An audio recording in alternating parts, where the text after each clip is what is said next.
In this guide, I'm going to show you how to change your outfits here in LEGO Batman Legacy of the Dark Knight. Before we do get into this guide, make sure to like the video and subscribe to the channel with all notifications on. It really does help the channel and it lets us know that you want more content like this. We'd greatly appreciate it. And if at any point throughout this guide you did have any questions, just ask them down in the comment section below and we could help you out further. I'm going to be doing my best to reply to every single comment down there. Now, first things first, you need to bring up the map itself and then go ahead and use the right bumper to switch over to the menu area with all the outfit options and the character options as well.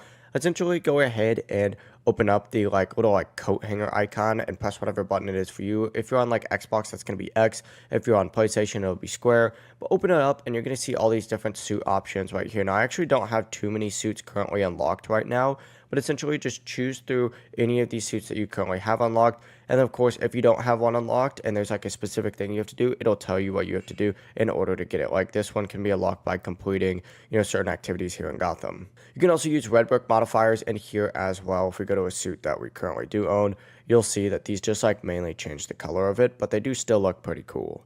That's going to be the full process right here. If you guys had any questions, ask them down in the comment section below and we could help you out further. I'm going to be doing my best to reply to every single comment down there. Before you do leave this guide, make sure to like the video and subscribe to the channel with all notifications on. It really does help us out and it lets us know that you want more content. Have a great rest of your day though. Peace.